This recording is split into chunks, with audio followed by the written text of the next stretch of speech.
Thank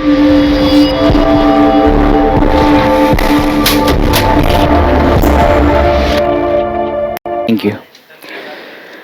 तो आप सभी का स्वागत है एक बार फिर से। दोस्तों, इंग्लिश में जैसे जो हम लोग बात कर रहे हैं कि इंग्लिश में जैसे कभी भी आपको अंग्रेजी अच्छा बोलना है या फिर जब हम लिखते हैं तो सहजता के साथ हम अपनी बातों को रख सकें, या जैसे कोई भी आप लिख रहे हैं या पढ़ के आपको जवाब देना है, पैसेज है, क्लोज है, ऑर्डरिंग है, तो ये रीडिंग स्किल से आपका काफ़ी पोर्शंस कवर होता है। हर एग्जाम में होता है ना, जैसे आप सीपीओ की बात करें या एसएससी या बैंक पीओ, तो बहुत सारे पोर्शन रीडिंग स्किल्स के एबिलिटी पे बेस्ड होता है। और कुछ चीज़ें होती है कि आपका राइटिंग स्किल भी साथ ही साथ डेवलप होना चाहिए, वो हुआ है कि नहीं उस पर कुछ होता है। और बहुत सारे सवाल होते हैं जो आपका जो error improvement fill in the blanks का है कि ग्रामर का आपका कितना बढ़िया समझ है, वोकैबुलरी का समझ कितना बढ़िया है, इसके ऊपर है। तो अंग्रेजी में जो आज हम लोगों का जैसे अभी रोज क्लास होगा तो हर दिन किसी खास उद्देश्य के साथ क्लास आपको लिया जाता है। हर क्लास का अपना एक वैल्यू होगा, एक वर्ड होगा। तो आज का क्लास जो मैं समझा रहा हूँ कि अंग्रेजी में सबसे पहले हम जब शुरू करते हैं तो सबके मन में सवाल होता है कि जैसे एरर बना रहे हैं या कोई भी सवाल बना रहे हैं या पढ़ रहे हैं तो हमें किस चीज़ों को सबसे पहले फोकस करना चाहिए। तो सबसे पहले ये फोकस करना चाहिए कि किसके बारे में बात हो रहा है, किसके बारे में बात हो रहा है, उसको जानने का प्रयास हमें करना पड़ेगा। चाहे कोई भी सवाल बनाए या कुछ लिखना है या कुछ पढ़ के समझना है, तो सबसे पहले आपके मन में ये होना चाहिए कि किसके बारे में बात की जा रही है। वही होता है ना सब्जेक्ट। सब्जेक्ट कौन होता है? जिसके बारे में बात की जाती है वही होता है सब्जेक्ट। तो आपके मन में ये सबसे पहला सवाल आना चाहिए कि जब हम पढ़ें तो पहले यही ध्यान में रहे कि वो सब्जेक्ट कौन है इस सेंटेंस का। क्योंकि कोई भी सेंटेंस अगर बोलते हैं तो सब्जेक्ट तो होगा ही, कुछ भी आप पढ़ेंगे तो सब्जेक्ट तो होगा ही। अगर कुछ बोलने के लिए, कुछ बताने के लिए कुछ है ही नहीं तो हम क्या बोलेंगे, क्या लिखेंगे? तो सब्जेक्ट को सबसे पहले समझना जरूरी होता है, और सब्जेक्ट वो होता है जिसके बारे में आप बात करते हैं। और कल के क्लास में जिसमें लिखने का कोई कार्यक्रम हमने नहीं किया था, बस ऐसे बात की थी, उसमें मैंने बताया था कि सब्जेक्ट का काम हमारा कौन करता है? नाउन करता है। नाउन क्या है? अगर कोई आपसे पूछे कि नाउन क्या है तो आपका क्या जवाब होगा? सिंपल सा, नाम है। नाउन मतलब नाम है। लेकिन हमें इंग्लिश को बेहतर करने के लिए ये जानना है कि काम क्या है, क्योंकि हर चीज डिसाइड होगा उसके काम से। तो आप बता सकते हैं कि नाउन हमारा क्या काम करता है? सब्जेक्ट बनेगा। किसका सब्जेक्ट बनेगा? किसी भी वर्ब का। और दूसरा काम क्या होगा? ऑब्जेक्ट का। तो ये ऑब्जेक्ट किस किस का बनता है? दो चीजों का ऑब्जेक्ट बनता है, एक ट्रांजिटिव वर्ब का और एक प्रीपोजिशन का। ट्रांजिटिव वर्ब के बाद आएगा तो ट्रांजिटिव वर्ब का ऑब्जेक्ट, और प्रीपोजिशन के बाद आएगा तो प्रीपोजिशन का ऑब्जेक्ट। तो ही काम करता है ना। और एक और काम करता है नाउन, वो कॉम्प्लीमेंट का। किसका कॉम्प्लीमेंट? सब्जेक्ट का। लेकिन ये कॉम्प्लीमेंट का काम हमारा नाउन के अलावा एडजेक्टिव ही करता है। ठीक है, हमने कल बात किया था बेसिकली कि अंग्रेजी के 4 कंपोनेंट्स होते हैं, लेटर, वर्ड, फ्रेज और क्लाउज। तो अगर हम कह रहे हैं कि नाउन एक शब्द है या प्रोनाउन एक शब्द है या प्रीपोजिशन एक शब्द है, तो आपको बस ये जानना है कि शब्द तो सारे हैं, शब्द तो सारे हैं, नाउन भी शब्द है, प्रोनाउन भी शब्द है, वर्ब भी शब्द है। हमें जानना है कि उसका काम क्या है, क्योंकि काम के अनुसार ही तो उसका हम पहचान कर पाएंगे। तो है सब शब्द। अगर कोई पूछे कि नाउन क्या है? शब्द है। प्रोनाउन क्या है? शब्द है। वर्ब क्या है? शब्द है। एडवर्ब क्या है? शब्द है। अर्थात सारे शब्द कोई ना कोई ग्रामेटिकल पार्ट ऑफ स्पीच का ही काम करता है। अगर ये शब्द है तो शब्द का मतलब ही है कि कोई ना कोई ग्रामेटिकल पार्ट का वो हिस्सा है, वरना वो शब्द का एग्जिस्टेंस ही खत्म हो जाएगा, उसे हम शब्द कह ही नहीं सकते। अगर हम कह रहे हैं कि ये फ्रेज है तो आपके मन में सवाल सीधा आना चाहिए कि कोई भी फ्रेज को हम फ्रेज तब तक नहीं कह सकते जब तक वो कोई ग्रामेटिकल पार्ट ऑफ स्पीच का काम नहीं कर रहा है। अगर कोई फ्रेज है, ग्रुप ऑफ वर्ड्स, तो चाहे तो नाउन का काम करेगा, एडजेक्टिव का, एडवर्ब का, कोई ना कोई पार्ट ऑफ स्पीच का काम करेगा। तो अगर नाउन सब्जेक्ट का काम करता है ऑब्जेक्ट का, तो नाउन फ्रेज होगा, वो क्या काम करेगा? यही काम करेगा। अगर नाउन क्लाउज का कह रहे हैं तो ये क्या काम करेगा? वही काम करेगा, है ना। तो अगर हम नाउन बोलें या नाउन फ्रेज बोलें और नाउन क्लाउज बोलें तो सबका काम एक ही चीज से डिसाइड होगा। अगर हम एडजेक्टिव, एडजेक्टिव फ्रेज या एडजेक्टिव क्लाउज कहें तो सबका काम एक ही होगा। एडवर्बियल वर्ड फ्रेज या क्लाउज बोले तो सबका काम एक ही होगा। तो हम फंक्शन को ध्यान में रखना है। अगर अच्छा मैकेनिक बनना है तो हर पार्ट पुर्जा के फंक्शन को समझना होगा। जिस दिन मैंने आपको टारगेट दिया है कि जिस दिन हर एक शब्द का, हर एक फ्रेज का फंक्शन आपने बता दिया, उस दिन आपका अंग्रेजी का काम पूरा हो जाता है। एक एक शब्द का फंक्शन वाक्य में। हमने कल बताया था कि नाउन को समझने के लिए, नाउन फ्रेज को और नाउन क्लाउज को सही तरीके से समझने के लिए आपको नंबर के हिसाब से देखना चाहिए। इसको नंबर के हिसाब से देखेंगे कि वो सिंगुलर है कि प्लूरल है। वैसे नाउन को हमको देखने के लिए ये भी देखना है कि जेंडर क्या है, मैस्कुलिन है कि फेमिनिन है। और एक और एडवांस तरीका है कि जो वर्ब का सब्जेक्ट है वो उसका डूअर है कि नॉन डूअर है। ये बस 3 चीजों से हम सब्जेक्ट को देखने का अगर आदत बना दें तो एक साथ हमारा अंग्रेजी लिखना, पढ़ना और बाकी जितने भी जो छोटे छोटे काम हम इसको कह सकते हैं, error, improvement, fill in the blanks बनाना आपके लिए बहुत ही आसान काम है। वो कोई मुश्किल का काम नहीं। तो अगर मैं जैसे जो चीज बता रहा हूं वो सारी चीजों को अगर सही तरीके से अगर फॉलो करते हैं तो सफलता 100% मिलेगा। और अगर जो हम बता रहे हैं उसमें आधा अधूरा चीजों को समझते हैं तो फॉल्टी आप ही होंगे। क्योंकि आप में से बहुत सारे ऐसे फ्रेंड होंगे, स्टूडेंट्स, जिनके अपने फ्रेंड्स यहाँ से पढ़े हैं और इंस्पेक्टर और असिस्टेंट या बड़े बड़े पोस्ट पे यहाँ बैठे हैं। आपके रिश्तेदार होंगे, फ्रेंड्स होंगे, सब। तो यहाँ पे टोटली जो चीज हम करेंगे, हम बहुत सारी बातें करते हैं, लेकिन सारी बातें जो होती है वो सिर्फ और सिर्फ होती है पढ़ाई से रिलेटेड, जो आपके करियर के लिए इंपॉर्टेंट होती है ना। ऐसे तो बहुत सारी चीजें हैं जिसको हम बात करें मजा बहुत आएगा, लेकिन हम अपने लक्ष्य से दूर हो जाएंगे। तो जीवन का सबसे बहुमूल्य समय आप यहाँ पे दे रहे हैं और सबसे जिसपे आपको प्राउड फील होगा कि हर दिन का, हर क्लास का अपना एक वर्ड है। तो हम जो भी चीज बताएंगे वो सिर्फ और सिर्फ फंक्शन के आधार पे जब हम बताने की कोशिश करेंगे तो सब कुछ एकदम शीशा की तरह एकदम साफ साफ दिखाई देगा। सारे सवाल जो होंगे जो आपको बनाना है एकदम बिल्कुल साफ साफ दिखाई देगा। और लॉजिकली हम आगे बढ़ेंगे तो लॉजिक जब हमारा अच्छा हो जाएगा तो फिर आपको कुछ भी मेहनत नहीं करना है एक्स्ट्रा याद करने की, क्योंकि शब्द जो हैं वही वोकैबुलरी है और वही ग्रामर है। तो दोनों का एक ही तरह से हम पूरा कंट्रोल में रख सकते हैं। तो नाउन को हम कैसे देखेंगे? नंबर के हिसाब से। तो इसको हम नाउन को 2 हिस्सों में बांटेंगे, एक काउंटेबल और एक अनकाउंटेबल। तो आज मैं शुरुआत कर रहा हूं आपके क्लास का काउंटेबल नाउन में। एक होता है कॉमन और एक होता है कलेक्टिव। तो हम कॉमन नाउन से यहाँ पे शुरुआत करेंगे। वैसे आपने पहले अगर कभी मेरा डेमो लिया होगा तो मैं मैटेरियल नाउन से शुरुआत करता था, है ना। लेकिन आज मैं कॉमन नाउन से शुरुआत कर रहा हूं कि पहले दिन से ही आप समझने की कोशिश करिए कि अंग्रेजी कितना आसान है और कहां पे हमें चोट करना है।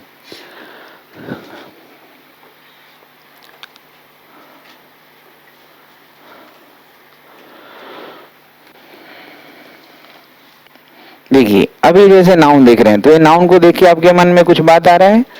पहला कि नाउन का मतलब हम समझेंगे सिर्फ नाम। नाउन का मतलब नाम। अब ये कॉमन लिखा हुआ है तो इसका मतलब ये हुआ कि कोई भी नाम जिससे कॉमन जाति का पता चले, एक कॉमन क्लास का पता चले, जिससे किसी खास एक चीज का पता नहीं चले बल्कि उसकी जाति का पता चले, तो वो सब हमारा हो जाता है कॉमन नाउन। और सबसे इंपॉर्टेंट चीज है कि कॉमन नाउन हमारा काउंटेबल है। ये बात सबसे पहले दिमाग में रखना है। ये क्या है? काउंटेबल है। तो जरूरत के हिसाब से इसको सिंगुलर प्लूरल बना सकते हैं ना, आजादी है। अगर काउंटेबल है तो सिंगुलर प्लूरल हम बना सकते हैं। दूसरी बात आपके दिमाग में आ रहा है कि अगर ये नाउन है तो क्या काम करेगा? किसी वर्ब का सब्जेक्ट बनेगा, किसी ट्रांजिटिव वर्ब का ऑब्जेक्ट बनेगा, किसी प्रीपोजिशन का ऑब्जेक्ट बनेगा और कॉम्प्लीमेंट भी बन सकता है। लेकिन सब्जेक्ट ऑब्जेक्ट जहां भी हम यूज करेंगे, नंबर के हिसाब से देखने का प्रयास करेंगे। सबसे दो चीजों को लेके ग्रामर समझना है, एक पहचान और एक दूसरा उसका कार्य। उसका पहचान और कार्य। तो कॉमन नाउन का पहचान मैं बताऊं कि कोई भी हम प्रोफेशन का नाम बताते हैं वो सब हमारा कॉमन नाउन होता है।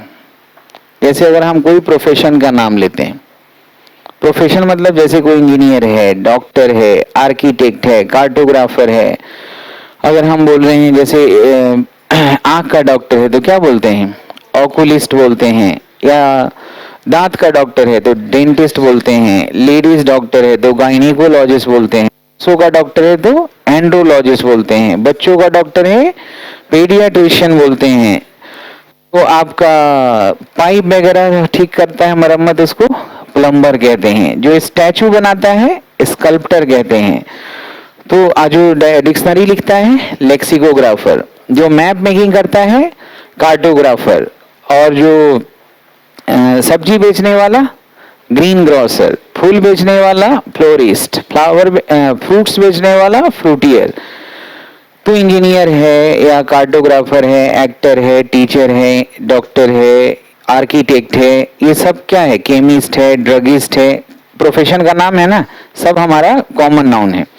तो अगर मैं कह रहा हूं कि इस हॉस्पिटल में 2 डेंटिस्ट हैं कि 2 डेंटिस्ट हैं, 3 साइकोलॉजिस्ट हैं कि 3 साइकोलॉजिस्ट्स होगा। इस प्रोजेक्ट में 2 इंजीनियर काम कर रहे हैं इस प्रोजेक्ट पर कि 2 इंजीनियर्स। सबसे पहले हमने ध्यान में रखा कि ये काउंटेबल नाउन है, तो हम सब्जेक्ट ऑब्जेक्ट जहां भी यूज करेंगे संख्या के हिसाब से ही देखना है। और ये देखना हमारे लिए बड़ा आसान होता है, इसलिए बच्चों को नाउन और प्रोनाउन तक चीजें बड़ी आसान लगती है। लेकिन उससे भी आगे बढ़ के हमें सोचना है कि प्रैक्टिकली इसे अंग्रेजी कैसे अच्छा हो जाता है। भाई दुनिया में हम अंग्रेजी कैसे अच्छा बोल सकें, अच्छा लिख सकें, हमारा एक क्लास हो, उसके लिए हमें काम करना है। यानी रूल से ऊपर होके हमें सोचने की जरूरत पड़ेगी यहाँ। तो कोई भी प्रोफेशन का नाम होगा वो हमारा कौन सा नाउन है, कॉमन नाउन। बड़ा ही हम सिंपल लैंग्वेज में आपसे बात कर रहे हैं, क्योंकि ग्रामर पढ़ना हमारा उद्देश्य नहीं है। हमारा उद्देश्य अंग्रेजी अच्छा करना है, याद रखना है। क्या अच्छा करना है, अंग्रेजी, अंग्रेजी की समझ अच्छा करना है। दुनिया इसी में लटपटाया रहता है कि हमें रूल्स सीखना है, ज्यादा से ज्यादा 100-200 रूल्स ज्यादा सीख भी लें कोई फर्क नहीं पड़ता है, या कम भी जाने तो कोई फर्क नहीं पड़ता है। एग्जाम निकालना, अंग्रेजी पे कमांड करना एक एटीट्यूड की बात होती है, उसका बहुत ज्यादा उस ज्ञान से कोई मतलब नहीं होता है जिसको हम रटंत कहते हैं। ये वो ज्ञान चाहिए जो आपके दिमाग को पुष्पित करे, उसको बढ़ाए। तो अगर हम यहाँ कहें कि कोई भी रिलेशन का नाम, रिलेशन बताने वाला नाउन कॉमन होता है, तो आप बताइए कोई भी रिलेशन अगर हम बोलते हैं कि कोई अंकल है या फादर है या मदर है, सिस्टर है, सन है, कजन है, सिबलिंग है, वाइफ है, हस्बैंड, लवर, ये सब क्या है, कॉमन नाउन है कि नहीं। तो अगर मैं कह रहा हूं कि आई हैव 2 ब्रदर या 2 ब्रदर्स, सिंपल सी बात है। 3 सिस्टर या 3 सिस्टर्स, 3 सिस्टर्स हो रहा है, तो यहाँ पे काउंटेबल है, तभी तो ऐसा कर रहे हैं। अगर हम यहाँ पे रिलेशन के अलावा अगर हम बात करें कि कोई भी फ्रूट्स का नाम बोल रहे हैं, तो मैंगो मैंगोज कर सकते हैं ना, एप्पल एप्पल्स। अगर कोई वेजिटेबल्स का नाम कर रहे हैं, potato potatoes, tomato tomatoes, onion onions, क्या है, कॉमन नाउन है। अगर हम यहाँ पे बात कर रहे हैं कोई भी प्लेसेस का, जैसे अगर मैं बात करूं temple temples, church churches, mosque mosque, room rooms, house houses, समझ रहे हैं। तो कोई भी प्लेस अगर हम बोल रहे हैं, जैसे country countries, state states, street streets, समझ रहे हैं, कोई भी प्लेस का नाम ये हमारा क्या है, कॉमन नाउन है। अगर हम बात करें कोई भी आर्टिकल्स, कोई भी वस्तु, तो अगर हम चेयर कह रहे हैं तो चेयर कहने से एक वस्तु का पता चल रहा है कि एक जाति, एक खास तरह के वस्तु को चेयर कहते हैं, तो एक खास तरह के वस्तु को कैमरा, तो किसी खास को टेबल, या किसी खास को कॉपी, कलम, किताब, कागज, शर्ट, पैंट्स बोलते हैं ना। तो वस्तु तो लाखों करोड़ों हैं, लाखों करोड़ों वस्तु हैं, और हर वस्तु एक खास तरह का टाइप बताता है, जाति बताता है, वो सब हमारा कॉमन नाउन है। या अगर हम बात करें कोई भी लिम्स का, लिम्स का मतलब होता है कोई भी बॉडी का पार्ट, जैसे finger fingers, stomach stomachs, head heads, क्या है, कॉमन नाउन है। तो कोई भी लिम्स है, प्रोफेशन है, रिलेशन है, फ्रूट्स है, वेजिटेबल्स, प्लेस का नाम, आर्टिकल्स का नाम। या अगर हम कहें unit of measurement, unit of measurement, जैसे कोई भी मापते हैं कोई वजन को या डिस्टेंस को या हाइट को, तो उसके लिए वजन के लिए आप करते हैं ना ग्राम, किलोग्राम, टन, तो 1 ग्राम और 2 ग्राम्स। और जैसे हम समय की बात करें तो 1 आवर और 2 आवर्स, 1 मिनट और 2 minutes, 1 month 2 months, 1 century 2 century, सही है। या अगर हम हाइट की बात करें तो 1 metre 2 metres 3 metres, 1 mile 2 miles, 1 foot 2 feet, 1 inch 2 inches. तो ये जितने भी मेजरमेंट ऑफ यूनिट है सब हमारा कौन सा नाउन है? कॉमन नाउन है। तो हमने बहुत सिंपल वे में बात किया है कि नाउन का मतलब हमने कोई डिफिनीशन लिखा ही नहीं है। डिफिनीशन आपको लिखना नहीं है, डिफिनीशन आपको बोलना है। क्या करना है? बोलना है। क्लास हमारा बहुत ही छोटा है, इसमें हम इंटरेक्ट कर सकते हैं, हम बात कर सकते हैं, और हम जितना बात करेंगे, जितना सुनेंगे, समझेंगे, उतना हमारा रिजल्ट होगा। आप इस बात से जरा सा भी मायूस नहीं होना है कि हम 1000 लोगों की संख्या में नहीं बैठे हैं तो हमारे परफॉर्मेंस पे तो फर्क नहीं पड़ेगा, उल्टा होगा, आपका परफॉर्मेंस बेस्ट होगा, क्योंकि टीचर आपके सामने इंटरेक्ट कर रहा है। आपके पास पूरी अपॉर्चुनिटीज है कि आप अपने सवालों को सामने कभी भी रख सकते हैं और उसी समय आपके सवालों का जवाब मिलता है। तो एक्चुअल जो जेन्युइन जो ग्रोथ होना है, परफॉर्मेंस मिलना है, वो आपको यहाँ पे मिलेगा। उसके लिए कंप्लीट चीजें, सारी चीजें।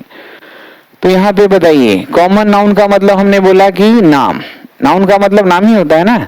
तो सबसे पहले तो कोई भी चीज जो दुनिया में है वो नाउन ही होगा। यहाँ तक कि हम प्रीपोजिशन कंजंक्शन की भी बात करें तो शुरुआत में वो नाउन ही है, यानी हर चीज नाउन है। बाकी कब क्या है ये फंक्शन डिसाइड करेगा। जैसे जाति से बोलते हैं ना कि ये लोहार है तो ये कुम्हार है, ये बरही है, ये दवाई बेचने वाला केमिस्ट है तो ये ड्रगिस्ट है, तो काम से ही तो बोलते हैं ना। आप एक ही चीज से पहचानिएगा। आपको देख के कोई कैसे कहेगा कि आप साधु हैं कि बदमाश हैं कि आतंकवादी हैं? ये तो आपके व्यवहार और आपके कार्यों को देख के ही कोई बता सकता है। तो सबसे बड़ा जो उसूल आपको फॉलो करना है कि अंग्रेजी में कभी भी कोई भी शब्द कुछ भी हो सकता है, मल्टीपल कार्य हैं उसके, एक ही शब्द है। जैसे आप सिंपल सा एग्जांपल लो कि कैपिटल का मतलब राजधानी होता है या कैपिटल का मतलब पूंजी होता है, कि कैपिटल का मतलब बड़ा अक्षर होता है। कुछ भी होता है, ये तो वाक्य का संदर्भ डिसाइड करता है। समझ रहे हैं क्यों नहीं? इंटीमेट का मतलब, जैसे हम सिंपल सा वर्ड उठाएं आपके बीच से कि स्पेस है, तो स्पेस का मतलब क्या होता है? जगह भी होता है और अंतरिक्ष भी। अब कहाँ पे क्या है इसका अर्थ ये कोई डिक्शनरी नहीं बताएगा, ये तो आपका प्रेजेंस ऑफ माइंड है ना। तो मेरा धर्म है कि आपको मैं जोड़ के रखूं कि हम पढ़ क्या रहे हैं उस पे आपका ध्यान रहना चाहिए। जैसे स्क्रीन है तो स्क्रीन का मतलब पर्दा भी होता है और एग्जामिन करना भी होता है।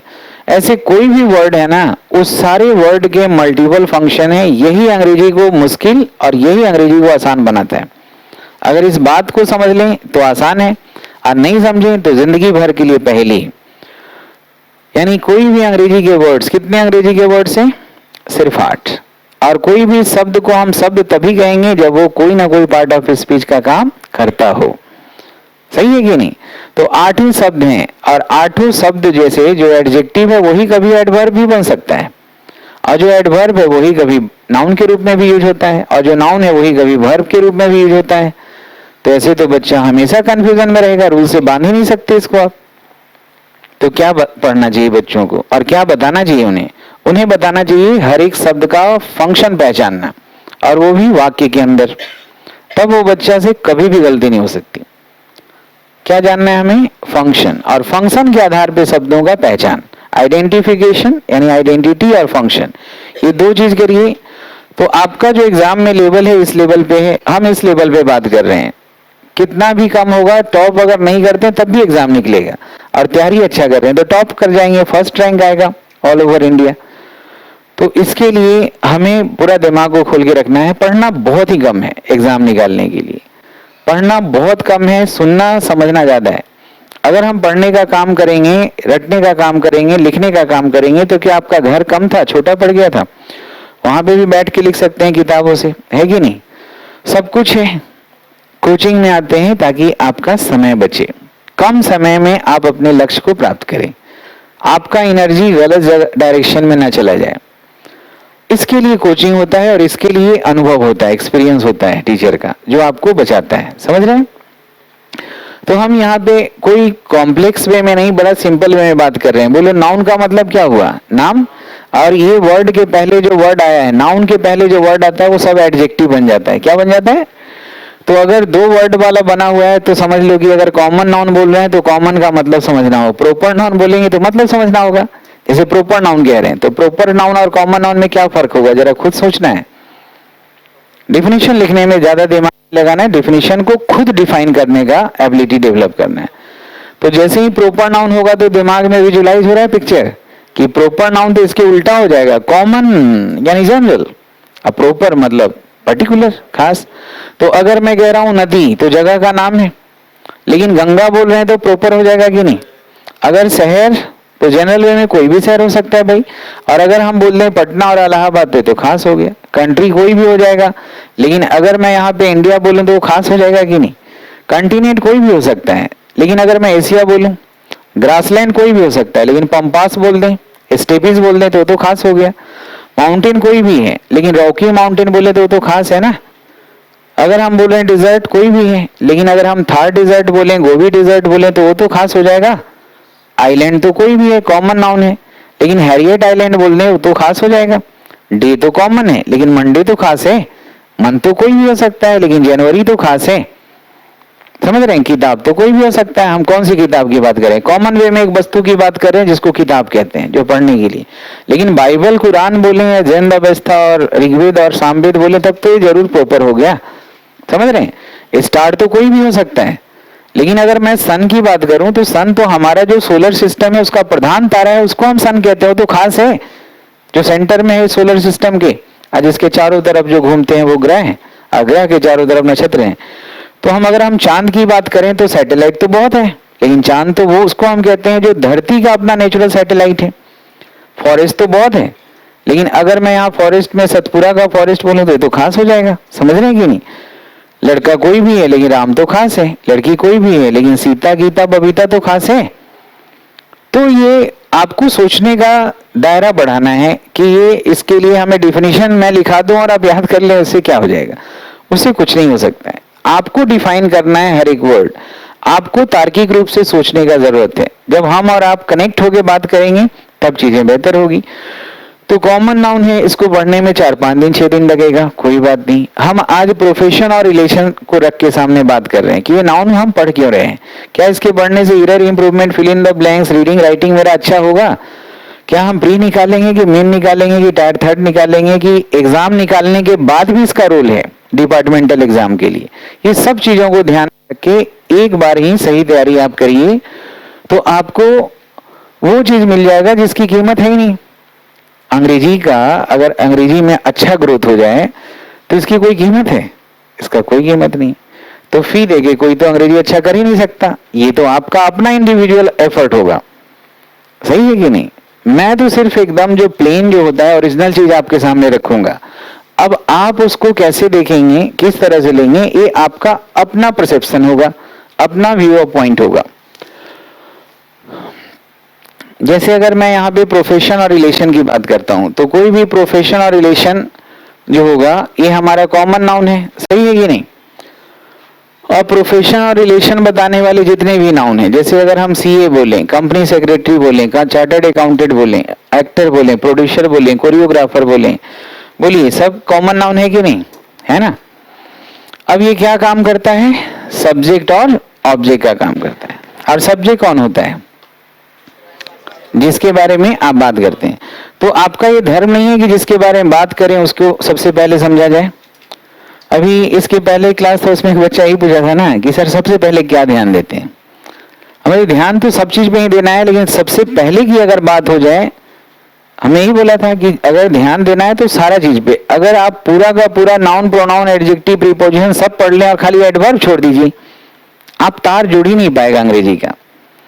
आप सब पढ़ लीजिए, प्रीपोजिशन छोड़ दीजिए। जैसे आदमी है, सब है और आंखें फोड़ लीजिए या कान ही खराब कर लीजिए, अधूरा हो जाएगा कि नहीं? पूरा तो नहीं होंगे। तो अंग्रेजी का मतलब है कि सारा तार तभी जुड़ेगा जब 8 पार्ट्स ऑफ स्पीच दिमाग में विजुलाइज हो। तो हम यहाँ प्रोफेशन और रिलेशन की बात कर रहे हैं, ये हमारा नाउन होगा ना। तो आप ये देखिए कि ये कहीं भी अगर एरर बना रहे हैं, इंप्रूवमेंट बना रहे हैं, तो काम तो रोल तो इसका यही है, रोल ही तो देखना है सब्जेक्ट ऑब्जेक्ट का। दूसरा ये हमें समझना है कि ये हमारा काउंटेबल है कि अनकाउंटेबल है। काउंटेबल नाउन है, समझ रहे।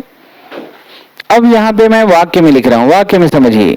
जैसे अगर मैं कह रहा हूं यहाँ पे अ clerk and typist, a clerk and typist, ठीक है। अब यहां हम आगे लिख रहे हैं कि अ clerk and typist is my friend, a clerk and typist is my friend.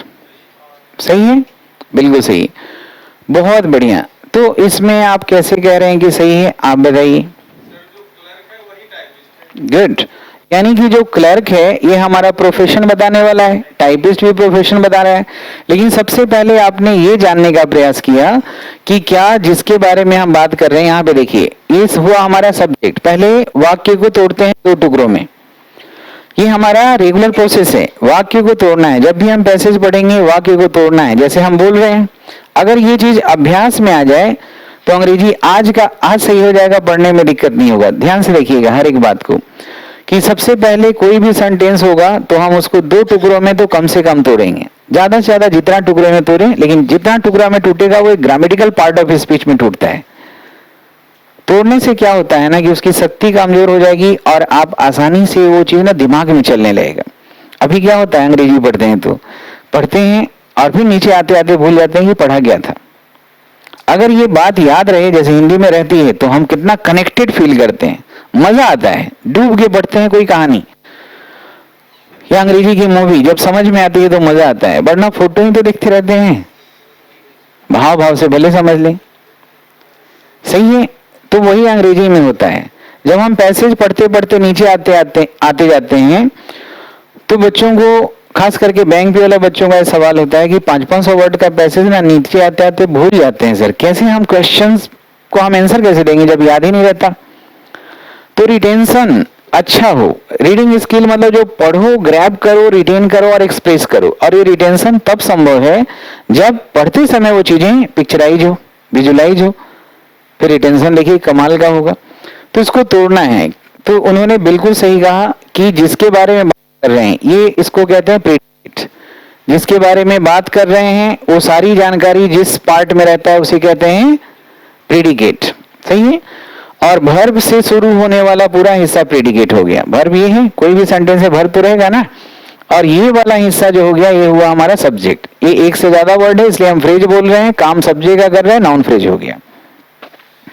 अब आपको जानना है कि ये जो जानकारी है प्रेडिकेट में दिया हुआ और सब्जेक्ट के बारे में जो बात हो रहा है, यहाँ जो जानकारी है वो किसके बारे में है, सब्जेक्ट के बारे में। किसके बारे में होता है प्रेडिकेट में जानकारी?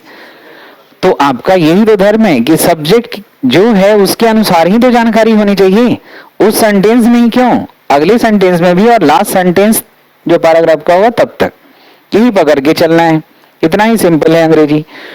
तो हम बात जो कर रहे हैं, भले ही यहाँ क्लर्क और टाइपिस्ट दो नाउन लिखा हुआ है, लिखा हुआ तो दो है, सरफेस तो इसका जो है इसमें दो नाउन है, एक और एक कितना होता है, दो। अब कोई भी कंजंक्शन है उसमें सिर्फ एकमात्र एंड एक ऐसा कंजंक्शन है जो एक और एक को जोड़ के संख्या को बढ़ा देता है, और कोई दूसरा कंजंक्शन नहीं। क्या एंड का जो काम है वो और कर देगा कंजंक्शन, और जो और का काम है वो बट कर देगा, और बट का काम है वो बिकॉज कर देगा? नहीं। अगर लाखों वर्ड हैं तो लाखों वर्ड के होंगे। अगर आप लोग जितने लोग बैठे हुए हैं तो आदमी चाहे अरबों हो, लेकिन हर एक आदमी दूसरे आदमी से डिफर है। तो अगर दो शब्दों के ग्रामेटिकल क्लास अलग हैं तो उसके कार्य भी अलग होंगे। अगर हम यहाँ क्लाइमेट और वेदर लिख दिए तो आपको एक बीइंग एजुकेटेड पर्सन आपको ये देखना है कि क्लाइमेट और वेदर का यूसेज में क्या फर्क है। अगर हम सिंपैथी और इम्पैथी लिखें तो उसके यूसेज में क्या फर्क है। अगर हम रिफ्यूज और डिनाई लिखें तो उसके यूसेज को समझना है, ना कि वो वर्ड और उसकी हिंदी में नहीं याद करना है। अगर आप करते हैं तो आप पढ़ लिख के भी वही हैं जहां पे आपने शुरू किया था। यूसेज को समझने का प्रयास करना है, और ये समझने के लिए आपके मेंटली तैयार होना होगा, सही है ना। तो यहाँ पे आपने बिल्कुल सही कहा कि ये जो बात हो रही है, किसकी बात हो रही है? एक व्यक्ति का, और जो एक व्यक्ति है वही है क्लर्क और वही है टाइपिस्ट। तो जब बात एक व्यक्ति की हो रही है तो उसी के हिसाब से आपने वर्ब लिया, जानकारी दिया, और जिसकी बात हो रही है उसी के हिसाब से उसका कॉम्प्लीमेंट यहाँ फ्रेंड रखा है। क्या यहाँ फ्रेंड्स रख सकते थे? जब एक ही व्यक्ति है कि क्लर्क है और टाइपिस्ट है, जो एक ही व्यक्ति है, तो जब व्यक्ति एक है तो उसके हिसाब से वर्ब सही रखा है और कॉम्प्लीमेंट भी सही रखा है। मैं बता दूं कि कॉम्प्लीमेंट का काम होता है, जैसे कभी भी मैं सिंपल वे में अभी बात कर रहा हूं कि इज, एम, आर, वॉज, वर, कभी भी अगर अकेले आएगा तो ये होगा हमारा मेन वर्ब। क्या हो जाएगा? और इसके बाद दोबारा कोई वर्ब आ गया तो हेल्पिंग वर्ब हो जाएगा, फिर तो मेन वर्ब रहा ही नहीं। तो ये है हमारा मेन वर्ब। क्या है हमारा? एम, आर, वॉज, वर जब ले आएगा ये हमारा मेन वर्ब होगा, और ये मेन वर्ब तीन तरह का होता है, ट्रांजिटिव, इंट्रांजिटिव और लिंकिंग वर्ब, तीन ही तरह का। इसको हम कहेंगे लिंकिंग वर्ब। इसका कोई एक्शन नहीं होगा इसमें, लिंकिंग वर्ब में कोई एक्शन नहीं होता है, लिंकिंग वर्ब हमेशा मेन वर्ब होता है। और इसको अगर हटा भी दें इक्वल के मार्क से तो इसके वाक्य के अर्थ में कोई बदलाव नहीं आएगा। आप देख लीजिए, a clerk and typist equal to my friend. Linking verb कभी एक्शन वर्ब होगा? नहीं। लिंकिंग वर्ब हमेशा हेल्पिंग वर्ब होगा कि मेन वर्ब? Main verb. तो ये हमारा मेन वर्ब है। तो लिंकिंग वर्ब के बाद क्या आता है? कॉम्प्लीमेंट। ट्रांजिटिव वर्ब के बाद क्या आता है? ऑब्जेक्ट, सिर्फ ट्रांजिटिव वर्ब के बाद। और इन ट्रांजिटिव तो उल्टा हो गया, ऑब्जेक्ट नहीं आएगा। हम वर्ब अभी नहीं पढ़ रहे हैं, लेकिन सबका ताना बाना कनेक्ट करके आपको देखना होगा। सही है? तो ये हमारा लिंकिंग वर्ब है। और ये है लिंकिंग वर्ब का काम क्या है? नाम से क्लियर है। लिंकिंग वर्ब का काम है लिंक करना, जोड़ना। किसको जोड़ेगा? सब्जेक्ट को कॉम्प्लीमेंट से। किसका कॉम्प्लीमेंट है? सब्जेक्ट का। किसका कॉम्प्लीमेंट है? तो सब्जेक्ट सिंगुलर है कि प्लूरल? तो सब्जेक्ट का कॉम्प्लीमेंट, सब्जेक्ट अगर सिंगुलर है तो कॉम्प्लीमेंट भी सिंगुलर, सब्जेक्ट अगर प्लूरल है तो कॉम्प्लीमेंट भी प्लूरल। ये सब्जेक्ट किसका है? किसका सब्जेक्ट है? किसका?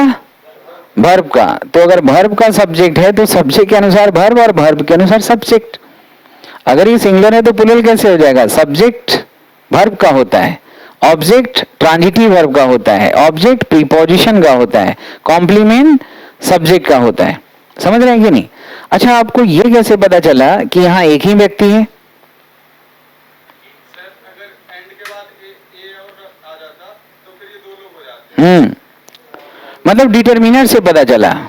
ए डिटरमिनर से, आर्टिकल जो है ना डिटरमिनर है। अब ग्रामर का यहाँ पे रोल हो जाता है, ग्रामर का यहाँ पे रोल हो जाता है। लेकिन एक बात ये मैं पूछ रहा हूँ कि ग्रामर पढ़ने के बाद भी बहुत लोगों का अंग्रेजी अच्छा नहीं होता है। सही है ना? ये बहुत लोग हैं जिनको ग्रामर पढ़ने के बाद, वोकैबुलरी पढ़ने के बाद भी अंग्रेजी अच्छा नहीं होता है। जब 8 पार्ट्स ऑफ स्पीच को जानने के बाद दुनिया में अंग्रेजी में कहीं दिक्कत हो ही नहीं सकता, तो फिर दिक्कत कहाँ रहती है? क्योंकि हम ग्रामर तो समझने की कोशिश करते हैं लेकिन उसके यूसेज को नहीं समझ पाते वाक्य के अंदर में। तो यहाँ पे ग्रामर में ये देखिए, यहाँ पे ए एंड द जो है ना, ये डिटरमिनर है।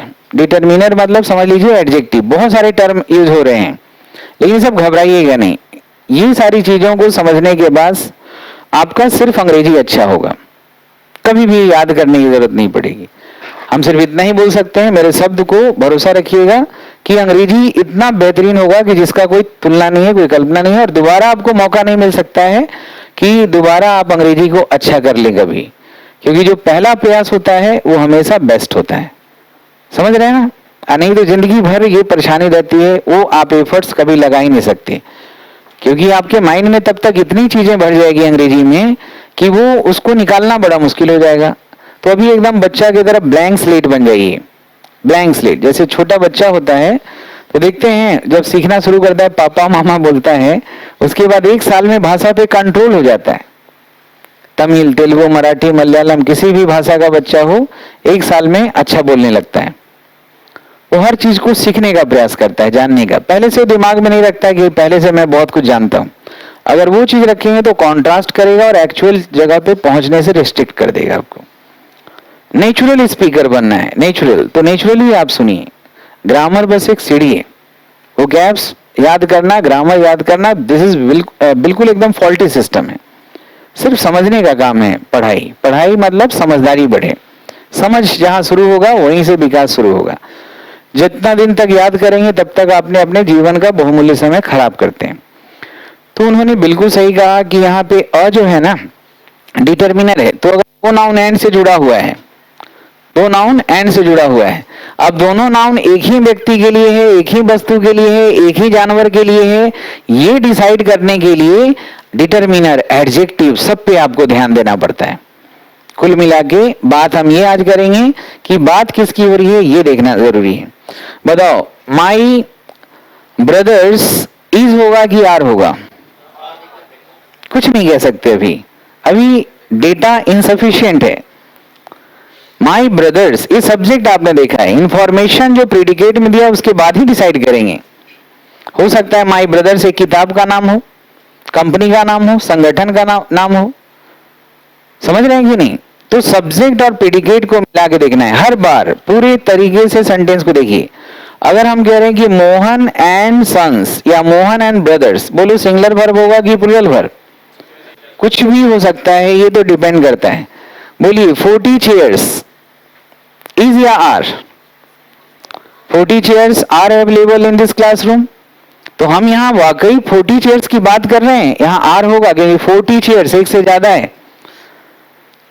लेकिन हमने तब यहाँ आर सही ठहराया जब हमने समझा कि वाक्य में कहा किया जा रहा है और किसके बारे में कहा जा रहा है। अगर मैं कह दूं कि 40 chairs is the name of my restaurant, तो क्या यहाँ आर लगाएंगे? 40 chairs is the name of my flour mill, company, book, कुछ भी।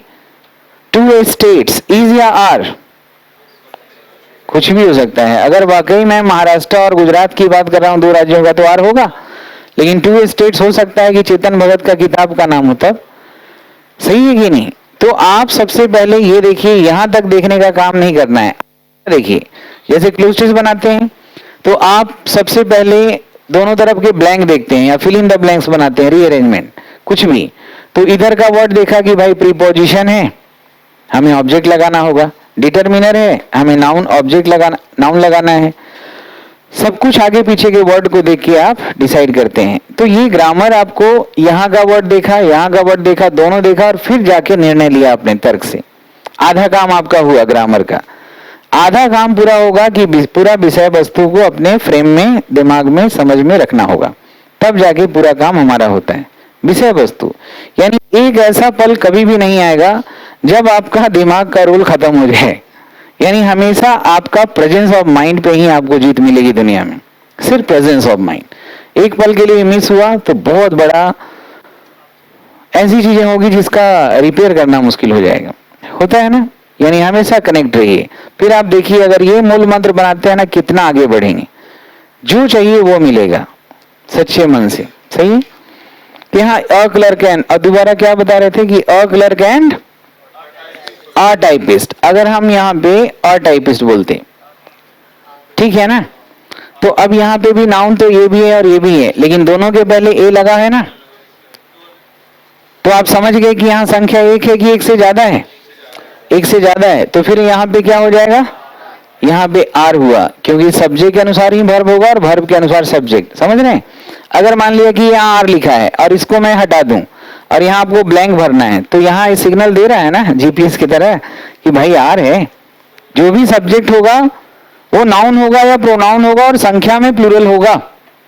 अगर हम यहाँ पे इसको रख रहे हैं और यहाँ पे हमने ब्लैंक कर दिया और यहाँ पे हम इज, आर, हैज, हैव जो भी दे रहे हैं, तो आप देखेंगे ना कि इज नहीं लगेगा क्योंकि यहाँ 2 की बात हो रही है, आर होगा। हैव भी लिखा हुआ है लेकिन हैव इसलिए नहीं होगा क्योंकि हैव पोजीशन बताता है।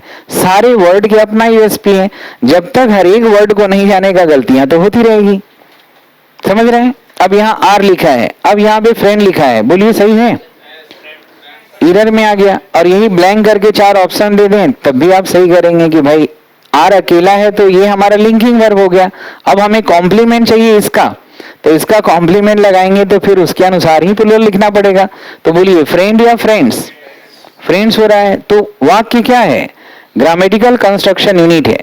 पूरे सेंटेंस पे ध्यान देना है। हम बात करें अंग्रेजी कॉम्प्रिहेंशन का, तो अंग्रेजी का कॉम्प्रिहेंशन तब होगा जब हम सब्जेक्ट और प्रेडिकेट को अलग करें और हमेशा के लिए ये बात ध्यान में रखें कि सब्जेक्ट को देख के हमें वर्ब नहीं लगाना है, सब्जेक्ट और उसके बारे में दी गई जानकारी दोनों को मैच करना है। चाहे एरर बनाओ, इंप्रूवमेंट बनाओ, फिल इन द ब्लैंक्स बनाओ, लिखो, पढ़ो, समझो, जो काम करो यही करना है। समझ रहे हैं कि नहीं? तो यहाँ पे अ क्लर्क एंड टाइपिस्ट, जैसे अगर मैं फिर से एक वाक्य लिख रहा हूं, दोनों डिटरमिनर हटा दें तो आपको जानकारी थोड़ा होना चाहिए कि कोई भी नाउन अगर सिंगुलर होगा तो डिटरमिनर लगाना ही पड़ेगा। जैसे अगर मैं कह रहा हूं कि आई सा काऊ, तो आपके मन से कुछ नहीं चलेगा। आई सा काऊ, काऊ तो सिंगुलर है। I want pen, I want book, I want friend, तो यहां पे नाउन सिंगुलर है तो आपको डिटरमिनर लगाना पड़ेगा। ये ए एंड द आर्टिकल जो है डिटरमिनर है। नाउन के लिए जो आ जाए, नाउन के बारे में जो बताए, वो सब हमारा डिटरमिनर और एडजेक्टिव होता है। समझ रहे हैं? चाहे वो नाउन का संख्या बताए या पहचान बताए या मात्रा बताए। एडजेक्टिव है तो नाउन के बारे में कुछ भी बता सकता है। नाउन का शेप बताए, साइज बताए, एज बताए, कलर बताए, ओरिजिन बताए, पर्सनालिटी बताए, इमोशन बताए, क्वांटिटी, संख्या, कुछ भी नाउन के बारे में बता रहा है वो हमारा एडजेक्टिव, वर्ड, फ्रेज और क्लाउजिंग हो सकता है।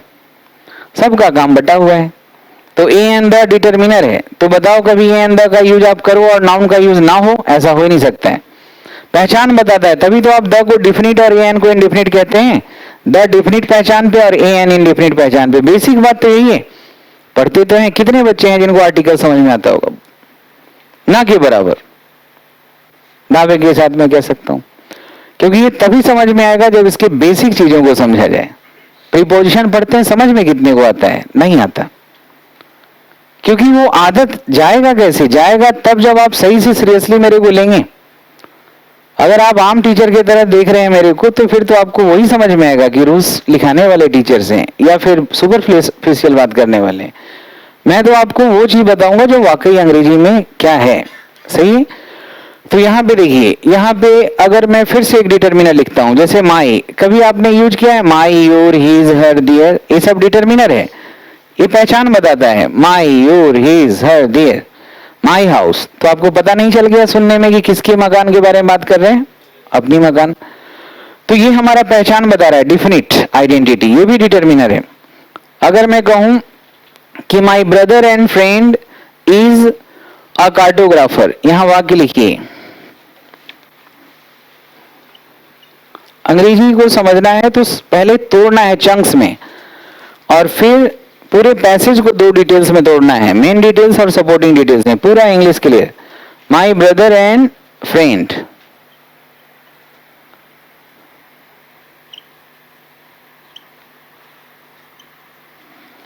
आ रहा है यहां?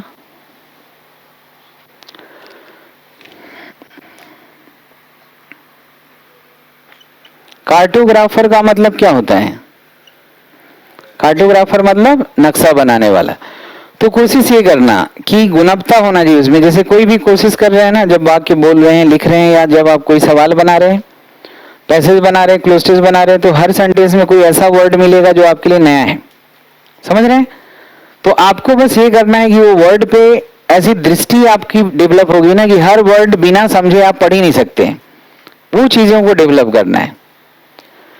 तो यहाँ पे देखो कार्टोग्राफर है। अब यहां से शुरू हुआ है, क्या हुआ? प्रेडिकेट। और इसके पहले वाला जो हिस्सा है हमारा क्या हो गया? सब्जेक्ट हो गया। तो आपको सब्जेक्ट पहचानना पड़ेगा। सब्जेक्ट को कैसे देखिएगा? नंबर से। अब बताओ यहाँ पे कितना नाउन है?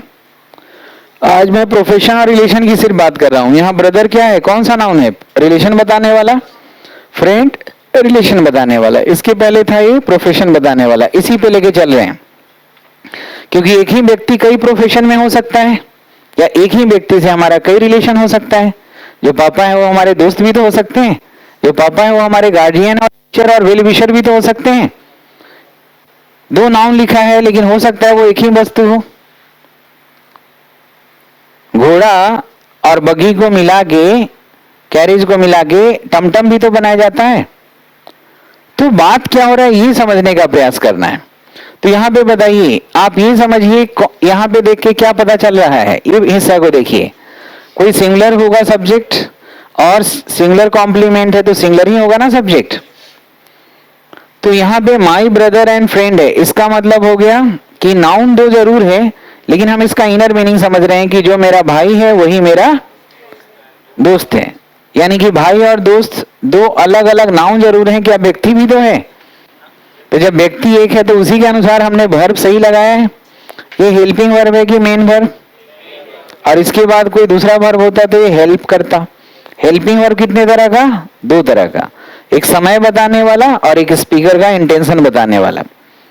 हम ग्रामर की भाषा में बात नहीं कर रहे हैं, व्यवहारिक भाषा में आपसे बात कर रहे हैं, समझ रहे हैं। एक प्राइमरी हेल्पिंग और एक मोडाल। मेन वर्ब कितने तरह का, तीन तरह का। कौन कौन, ट्रांजिटिव, इंट्रांजिटिव और लिंकिंग। हमने पढ़ा नहीं है, लेकिन इतना हमें समझ में आ रहा है थोड़ी थोड़ी चीजें कि लिंकिंग वर्ब के बाद कॉम्प्लीमेंट आता है, ट्रांजिटिव वर्ब के बाद ऑब्जेक्ट आता है, इंट्रांजिटिव वर्ब के बाद ऑब्जेक्ट नहीं आता। तो अब धीरे धीरे आपका दिमाग मैच्योर होगा कि भाई लिंकिंग वर्ब है, आगे ब्लैंक है, कॉम्प्लीमेंट ढूंढो, और कॉम्प्लीमेंट में नाउन ढूंढो या एडजेक्टिव ढूंढो, एडवर्ब और वर्ब को जाने दो।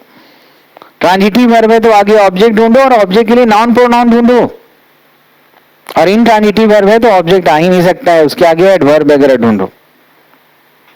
जैसे हेल्पिंग वर्ब है तो is, am, are, was, were helping verb है तो आगे तो वर्ब का आईएनजी फॉर्म आएगा, और हैज, हैव, हैड है तो थर्ड फॉर्म आएगा, डू, डज, डिड है तो फर्स्ट फॉर्म आएगा, और शैल, विल, मे, कैन है तो वर्ब का फर्स्ट फॉर्म। यानी हर शब्द ग्रामर के शब्द हैं, और हर शब्द में ग्रामर नजर आनी चाहिए। हर शब्द आपके लिए एक साइन बनना चाहिए, रोड साइन। रोड साइन जैसे इधर से राइट लो, इधर से लेफ्ट लो, वैसे सब शब्द बताता है, जीपीएस की तरह। अगर उसको देख के आपके मन में कोई एकदम साफ सुथरी तस्वीर नहीं आ रही है, मतलब आप ग्रामर को समझने की कोशिश ही नहीं कर रहे, फिर आप रटने की कोशिश कर रहे। वो करना है, भूल जाओगे कुछ करना है। आप सिर्फ ये याद रखिए कि एक छोटा बच्चा है साल भर की, अभी हल्का हल्का कुछ बोलने की कोशिश कर रहे हैं, बाकी मेरे ऊपर भी छोड़ दो कि आप कैसे लेके चलेंगे। तो फिर आपको क्या होगा कि ऐसी अंग्रेजी होगी कि आप फटाफट 5 मिनट में 200-300 वर्ड्स, 300 के पैसेज, एसे लिखना पढ़ना सब आ जाएगा। एग्जाम निकालना छोड़ दीजिए, 2 घंटे का जो एग्जाम पेपर है वो आप 45 मिनट 40 मिनट में पूरा बना के आएंगे, पूरे एक्यूरेसी के साथ, कम समय में। बच्चा बन जाइए, सही है। तो यहाँ पे देखिए, आपने ये समझ लिया ना, यहाँ भी डिटर्मिनर है, जैसे एक डिटर्मिनर लगा है, दोनों में तो नहीं है। अगर यहाँ माई ब्रदर एंड माई फ्रेंड, ये भी तो हो सकता है कि मेरा भाई अलग हो, मेरा दोस्त अलग है, तब क्या करिएगा, तो फिर यहाँ लगाना पड़ेगा, ऐसे थोड़ी यार कर दोगे। माई ब्रदर एंड माई फ्रेंड है, इसका मतलब कि दो अलग है। ये ग्रामर है, समझा रहा है आपको कि डिटर्मिनर पे ध्यान दीजिए। ये डिटर्मिनर है, दो नाउन है, एंड से जुड़ा हुआ है, और दोनों के पहले अगर डिटर्मिनर दिया हुआ है तो दो अलग अलग हो जाएगा, और दोनों में से एक के पहले है और एक के पहले नहीं है तो वो सिंगुलर हो जाएगा।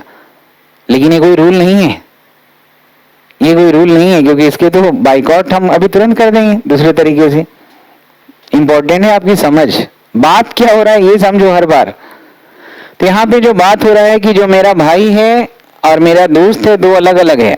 अब जब अलग अलग है तो फिर बोलिए ये गलत हुआ कि नहीं, क्योंकि सब्जेक्ट और वर्ब एक दूसरे के अनुसार होगा। तो यहाँ पे इज की जगह क्या होगा, और ये आर हमारा हेल्पिंग वर्ब है कि लिंकिंग वर्ब, तो लिंकिंग वर्ब के बाद क्या है, कॉम्प्लीमेंट।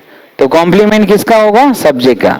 सब्जेक्ट क्या है, प्लूरल, तो फिर कॉम्प्लीमेंट भी होगा, क्योंकि कार्टोग्राफर्स भी तो कॉमन नाउन है, कोई भी प्रोफेशन और रिलेशन के बताने वाले नाउन, समझ रहे हैं ना। तो फिर ये वाक्य हमारा बिल्कुल सही है। अब हाँ, और फिर ए हट जाएगा, क्योंकि ए किसका वीकर फॉर्म है, वन का। वन का weaker form a an any, one singular noun, an singular noun, a singular noun, any singular noun, सब वन से निकला है। तो इसके बाद क्या बोलते हैं, एनी अदर बॉयज या any other boy, another boys या अनदर बॉय, वन बॉय या बॉयज, बॉय। तो ये वन का ही सब वीकर फॉर्म है। तो यहाँ ए तो लग ही नहीं सकता है जब नाउन यहाँ प्लूरल हो गया। जैसे द किसका वीकर फॉर्म है, दिस का, दैट का, दिस का, दोज का। यानी कि इसके बाद द के बाद इसीलिए सिंगुलर नाउन लगाओ, प्लूरल नाउन लगाओ, काउंटेबल लगाओ, अनकाउंटेबल लगाओ, कुछ भी लगाओ, कोई दिक्कत नहीं। बस ये याद रखो कि जिसके पहले लगा रहे हो उसके बारे में सबको पता होना चाहिए, डिफिनिट है वो, समझ रहे हैं ना। बेसिक चीज को लेके चलने से कुछ फायदा बस इतना होता है कि आप जो काम कर रहे हो 100% होने जा रहा है। 100% मतलब आपको अपना लक्ष्य मिलता है। और सुनने से, कोचिंग आते हैं हम सुनने के लिए, जब अच्छी अच्छी चीजों को सुनेंगे समझेंगे तो जो काम 6 साल में होगा वो 6 दिन में होगा। इसीलिए लोग प्रवचन सुनते हैं, अच्छे अच्छे लोगों का संगत भी करते हैं। सही है? तो यहाँ पे ये सही है ना। तो अब आप ये रूल मान के चलिएगा कि अगर दो नाउन एंड से जुड़ा हुआ हो और एक के पहले डिटरमिनर है और दूसरे के पहले नहीं है तो एक ही है, ऐसा नहीं हो सकता। अब जरा अगला वाक्य देखिए,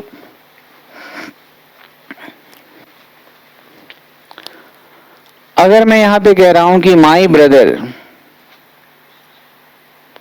and maternal uncle, my brother and maternal uncle,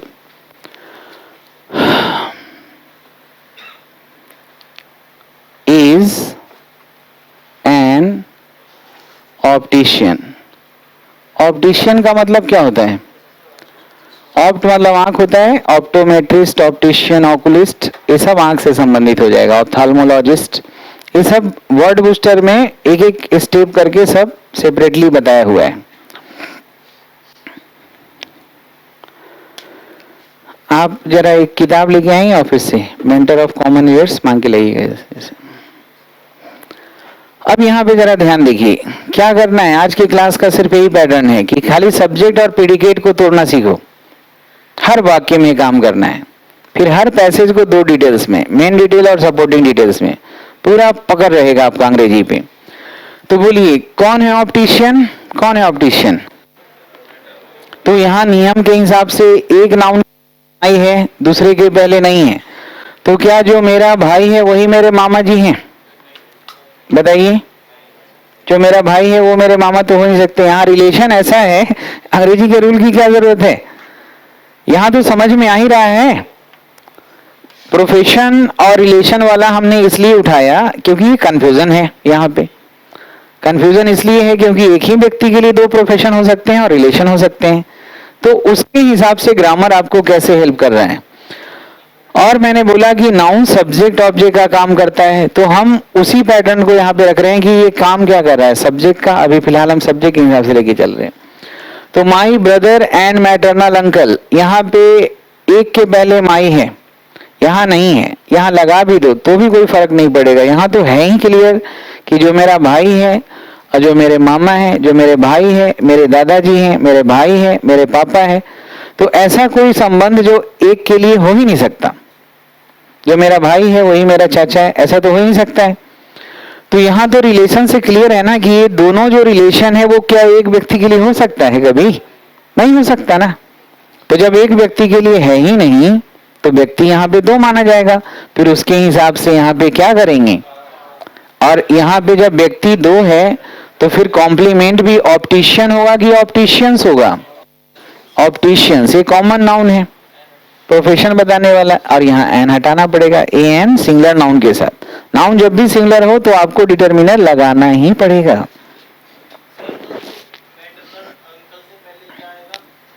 कोई जरूरत नहीं है, एंड के पहले जो है ना वो उसके बाद भी मान लिया जाएगा। माई फादर एंड मदर बोलिए या my father and my mother बोलिए, बात एक ही है।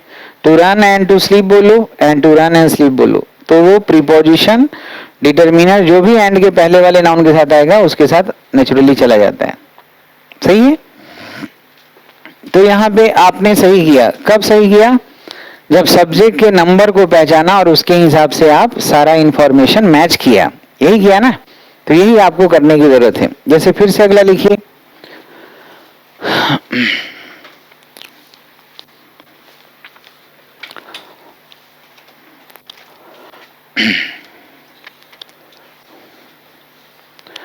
जैसे यहाँ पे तो रिलेशन ऐसा था जिससे स्पष्ट हो गया था। अगर मैं यहाँ पे लिखता हूं कि my brother and sister are dentist. अब यहाँ पे देखो, सबसे पहले देखो कि सब्जेक्ट कौन है और सब्जेक्ट के अनुसार सारी चीजें दी हुई है कि नहीं। सेंटेंस छोटा हो बड़ा हो इससे फर्क नहीं पड़ता, आप स्ट्रक्चर को देखना, वाक्य को मीनिंग को समझना, यही दो उद्देश्य को पूरा करना है। तो बताइए कौन है डेंटिस्ट? कौन है डेंटिस्ट? मेरा भाई और बहन। तो आपको क्या लग रहा है कि जो मेरा भाई है और मेरी बहन है दोनों एक ही व्यक्ति हैं? तो नहीं, वो नहीं लगाना पड़ेगा, वो तो दोनों के लिए आप यूज कर सकते हैं, एक साथ भी और अलग अलग भी, उससे कोई फर्क नहीं पड़ेगा। लेकिन यहाँ पे ये समझ में आ रहा है कि माई ब्रदर एंड सिस्टर, तो यहाँ पे जो मेरा भाई है, समझ पा रहे हैं हम जो समझाना जा रहे हैं कि ग्रामर समझने की कोशिश कर रहा है, अंग्रेजी समझो, ये भाषा है बस। 1 साल का छोटा बच्चा जो हिंदी भी नहीं बोल पाता है, भोजपुरी परिवार में जन्म लिया है, और उसको 1 साल का छोटा बच्चा को जाके आंध्रा में या तमिल में किसी फैमिली को छोड़ दिए, तमिल ब्राह्मण के यहाँ कि आप इसका पालन पोषण करिए, और उसका बच्चा आप अपने यहाँ भोजपुर में लाके रखिए, 4 साल के बाद मिलने जाओ, तो भोजपुरी बच्चा जो है भोजपुर जिला में जिसका जन्म हुआ था वो तमिल बोलेगा कि भोजपुरी बोलेगा? अब तक 1 साल का नहीं अभी और वहां का बच्चा 1 साल में जब ये बोलना शुरू नहीं किया है, पूरा बताना पड़ता है ना, एक आधा आदमी है, अब वहां पे 1 साल का छोटा बच्चा यहाँ पे लाके रखोगे 3 साल के लिए, वो बताओ वो क्या बोलेगा? भोजपुरी बोलेगा। का होगा बा, का बात बा। तो ये कल्चर का इफेक्ट होता है। तो आप सिर्फ भाषा सीखिए। आज क्या सीख रहे हैं कि सब्जेक्ट को पहचानना और सब्जेक्ट के अनुसार इंफॉर्मेशन को मैच करना हर बार हमारी जरूरत है, वरना होगा, चाहे इसके लिए 5000 रूल पढ़ लें। सिंपल सी बात है ये। तो माई ब्रदर एंड सिस्टर, अब यहाँ जेंडर है, एक पापा है, एक मम्मी है, एक चाचा है, चाची है, मौसा है, मौसी है। तो जब जेंडर अलग अलग है तो वो एक व्यक्ति हो ही नहीं सकता है। अब यहाँ तो रिलेशन से क्लियर था, ये भाई और पापा एक कैसे हो जाएंगे और भाई और बहन एक कैसे हो सकता है? तो जेंडर अलग है तो वो 2 व्यक्ति ही माना जाएगा। तो 2 व्यक्ति है तो फिर उसके हिसाब से आर सही है, और आर हेल्पिंग वर्ब की मेन वर्ब। तो फिर ये आर हमारा कौन सा वर्ब है मेन वर्ब में, ट्रांजिटिव या इंट्रांजिटिव? ट्रांजिटिव इंट्रांजिटिव हमेशा एक्शन वर्ब होता है, और जो लिंकिंग वर्ब होता है वो एक्शन होता ही नहीं है, स्टेट वर्ब, अवस्था बताता है। तो यहाँ पे किसका कॉम्प्लीमेंट है? इन दोनों का। सही है कि नहीं? सोचो कि समझ। अच्छा अगर मैं यहाँ पे देखो, समझो, अगर मैं यहाँ एंड को हटा के और कर देता तो और एंड का मतलब एक ही है कि अलग है? हर शब्द को देखना है भाई साहब हर शब्द को ही तो देखना है। अगर हम एंड लगा रहे हैं तो एंड का काम है एक और एक को जोड़ के कपल बना देना, लेकिन और का मतलब तो अल्टरनेटिव बात हो गया कि चाहे तो ये या फिर वो या वो या ये। मुझे भी नहीं पता, आपको भी नहीं पता किस कौन जो है डेंटिस्ट है, दोनों में से कोई एक है, ये सच है। तो दोनों में से एक ही है ना, फिर तो यहाँ बीज हो जाएगा और यहाँ और डेंटिस्ट हो जाएगा। तो बात क्या हो रहा है ये समझना इंपॉर्टेंट है, समझ रहे हैं? तो बोलिए माई ब्रदर्स इज या आर? आगे इंफॉर्मेशन के लिए वेट कर लीजिए पहले, समझ रहे हैं? जब तक पूरे सेंटेंस को अच्छे से नहीं देखेंगे तब तक गलती की चांसेस रहेगी। आप पूरा देखेंगे तो फिर कहां से गलती होना है, ना एरर में, ना इंप्रूवमेंट में, ना फिल इन द ब्लैंक्स में, ना लिखने में, ना पढ़ने में। जब हमें कुछ लिखना है और हमें पहले से पता होना चाहिए ना कि किसके बारे में लिखना है। अब यहाँ पे हम बात कर रहे हैं कि यह बैग बड़ा अच्छा है, यह बैग या यह किताब बड़ा अच्छा है, और आगे जाके बैग के लिए ही बोलने लगेंगे, सी बोलने लगेंगे, डी बोलने लगेंगे। अब बैग है तो आगे भी इट ही होगा ना। और यहाँ पे बोल रहे हैं Ram is a good boy और आगे बोल रहे हैं कि सी इज माई फ्रेंड या they are my friend. Subject जिसके बारे में बात कर रहे हो उसको याद रखो, जिसके बारे में बात हो रहा है वही समझो। अगर एक सेंटेंस जिसको हम आइडिया सेंटेंस कहते हैं उसको अगर समझ लिया तो पूरा पैसे समझ गए, अंग्रेजी समझ गए। क्या जरूरत है 5 साल तक अंग्रेजी के पीछे पागल होने का? बस 5 महीना और कुछ चंद रुपए।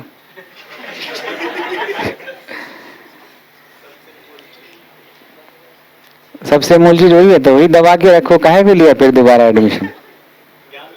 ज्ञान लेना है, और दूसरा वगैरह की मत लो। सही है, समझ में आ रहा है ना? तो बात ये है कि आप इसको भाषा के रूप में देखिए, ग्रामर और वोकैब्स को कभी भी अगर आपने याद किया, देखिए वोकैब्स का हमने इतना अच्छा बुक लिखा है जितना दुनिया में किसी ने नहीं लिखा होगा। ये दावा है और सच दावा है, सारे बच्चे के पास होगा ये किताब। लेकिन मैं कभी नहीं करता कि इसको रटूं। मैं तो जब आप प्रैक्टिस कराता हूं तो हर वाक्य में वो गैप्स को यूज करता हूं। आपके पास कितना चीज यहां है ये इंपॉर्टेंट नहीं है, कितना चीज यहां है ये इंपॉर्टेंट है। ज्ञान आपने पढ़ा है, कहीं पढ़ा था, लेकिन जब सवाल सामने रखा है तो समझ में नहीं आ रहा कि ये वाला कि ये वाला, पढ़ा तो था। तो वो दुश्मन है आपका, उलझन सबसे बड़ा दुश्मन है। सीधा सवाल है, आपकी सफलता और आपके बीच में वही थ्रेशोल्ड है, वही हर्डल है। भाषा है तो भाषा दिखना चाहिए, साइन आउट होना चाहिए। अगर आपको पता है तो शब्द बोलना चाहिए। जरूरी नहीं कि मोटा के लिए फैटी बोला जाए। हम बक्सम और प्लम्प जो कॉर्पुलेंट पढ़े हैं वो भी तो यूज करेंगे। तो ये यूज करेंगे, ये एटीट्यूड से आएगा, पढ़ने से नहीं आएगा। गरीब के लिए पुअर पढ़े हैं लेकिन पुअर ही बोलेंगे, उसके जगह हम इम्पोवरिस्ड और हम डेस्टिट्यूट या पॉपर बोल रहे हैं, तो ये हमारा एटीट्यूड है, तब होगा। वरना वो कहीं ना कहीं दिमाग से बड़ा स्टोरेज तो है ही नहीं, और इसका कुछ ही परसेंट यूज करते हैं, 1-8% भी कोई यूज नहीं कर पाता, पॉइंट में यूज करता है। आपके स्टोरेज में जाके कहीं दफन हो जाएगा। जैसे घर में बहुत सारा चीज ऐसे ही फेंका हुआ रहता है स्टोर रूम में, यूज में आता ही नहीं। और जो यूज में वही आता है जो सही जगह पे रखा हुआ है। तो जो टिप ऑफ टंग, जो टिप पे है वही अंग्रेजी है, वही नॉलेज है, वही प्रेजेंस सेंस, जो कॉमन सेंस, जो प्रेजेंस ऑफ माइंड कहते हैं, उसके समय जब यूज करते हैं वही चीज आपको आगे ले जाता है। समझ रहे हैं आप? जैसे इसमें अब है एक एक चैप्टर जैसे हम पढ़ेंगे, जैसे अब कॉमन नाउन पढ़ रहे हैं और प्रैक्टिस अगर हम मैटेरियल नाउन का करें तो बोलो इसके लिए ये फ्रूटफुल है आपके लिए। कॉमन नाउन पढ़ रहे हैं तो कॉमन नाउन की प्रैक्टिस करेंगे और उसी पैटर्न पे करेंगे जिस पैटर्न पे सवाल आते हैं, error, improvement, fill in the blanks. और कितना खूबसूरत बात हो जाए जब हर क्वेश्चन में वो गैप्स फिर हो जा रहे हैं। ये तो वही बात है, ग्रामर और वो गैप्स को दोनों को पिरो के अंग्रेजी हम इंप्रूव कर रहे हैं, जिसकी मैं बात कर रहा हूं। तो वो है, हर एक क्वेश्चन में मेहनत दिखेगा। नहीं तो बच्चे हैं, आपको क्या पता कि प्रैक्टिस के नाम पे क्या करना है। कुछ भी उठाएंगे, प्रैक्टिस करने लगेंगे, हो सकता है कुछ खास चीज का आपके पास बहुत ही ज्यादा ज्ञान हो जाए। अब बैलेंस भी तो कोई चीज होती है, अगर हम बैलेंस बनाते तभी तो एग्जाम निकलेगा। बैलेंस बनाना है। देखते हैं जिम में जाइएगा, कोई आदमी खुद आर्म्स ले रहा है, जैसे आप बॉडी बिल्डिंग करते हैं, अगर कोई आदमी खाली आर्म्स ले और ये वाला पे ध्यान ना दे तो बोलो वो आर्म्स का कोई कीमत है बॉडी बिल्डिंग के फील्ड में? अरे पेट मटका जैसा है और ये वाला खूब है, या ये खूब है, पैर एकदम सूखा हुआ है। बैलेंस होना चाहिए। हाँ, तुमको तो कुछ कुछ बोलना जरूरी है। जो हम बोल रहे हैं वो समझ में आ रहा है कि वो सेकेंडरी है।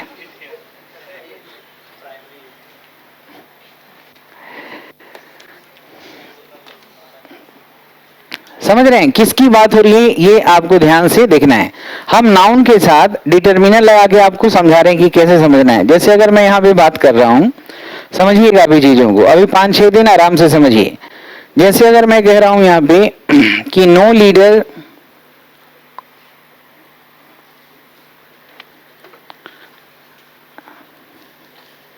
एंड डॉक्टर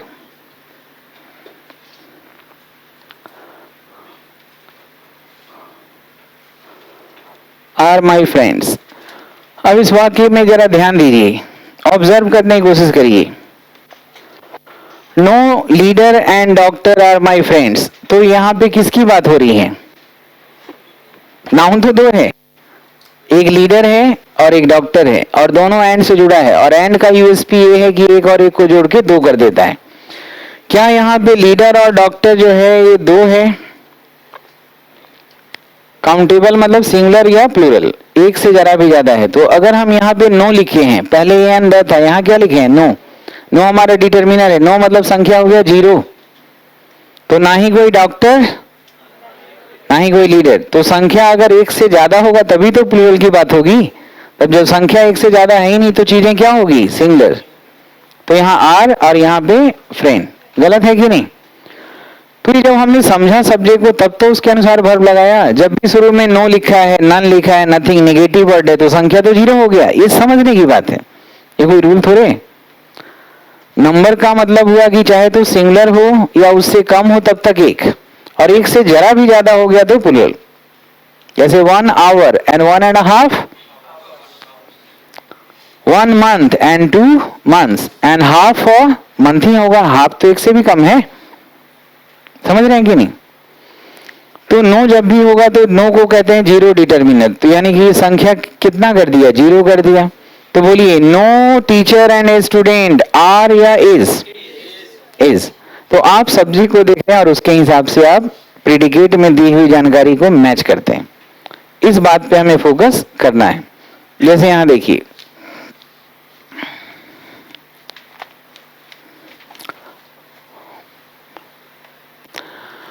अगर मैं कह रहा हूं यहां पे कि a horse and carries, a horse and carries, ठीक है ना? तो यहां तक तो लग रहा है कि एक और एक दो है। अब यहां पे देखिए, a horse and carries is a means of transport. इसका मतलब क्या हुआ? क्या बात कर रहे हैं? मीन्स मतलब क्या होता है? साधन। तो यहां पे क्या है? यातायात के साधन। घोड़ा और गाड़ी अलग अलग मैं बात कर रहा हूं कि दोनों को एक साथ बात कर रहा हूं? तो नाउन तो यहाँ दो है, एक है घोड़ा और एक है कैरिस, लेकिन दोनों का मतलब तो यहाँ बग्घी हो गया ना। तो बग्घी हो गया, एक है, तो फिर यहाँ पे भर जो हमने लगाया सही लगाया ना, और मीन्स मतलब साधन और मीन्स ऑफ ट्रांसपोर्ट।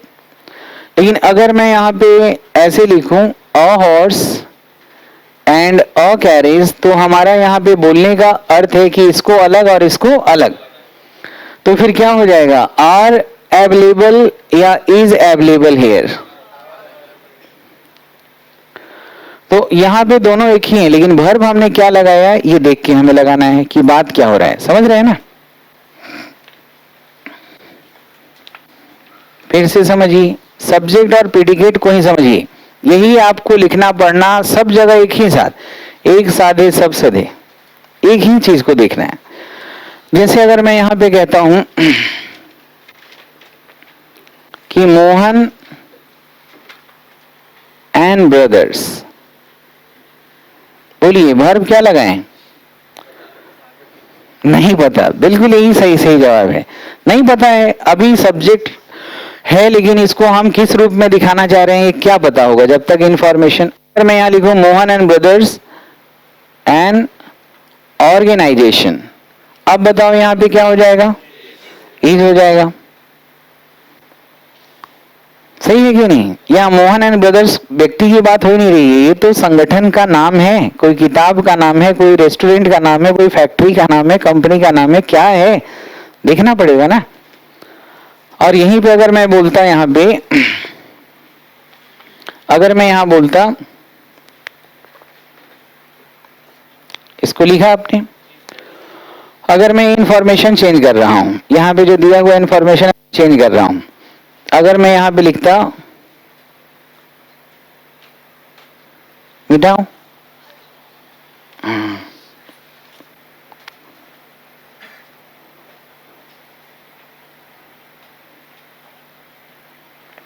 अब बताइए क्या लगाएंगे? अब यहाँ पे कॉम्प्लीमेंट प्लूरल है, यहाँ पे भी इशारा मिल रहा है कि मोहन और उसके भाइयों की बात हो रही है। कॉम्प्लीमेंट प्लूरल है तो फिर वर्ब इज कैसे हो जाएगा? आर हो जाएगा। सही है कि नहीं?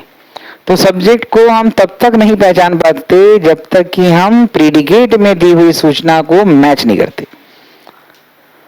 तो बोलिए, जब भी रीडिंग स्किल की बात करते हैं 85 मार्क्स का आता है सीपीओ में, एसएससी में, सीजीएल में, बैंक पीओ, हर जगह इंपॉर्टेंट रोल प्ले करता है।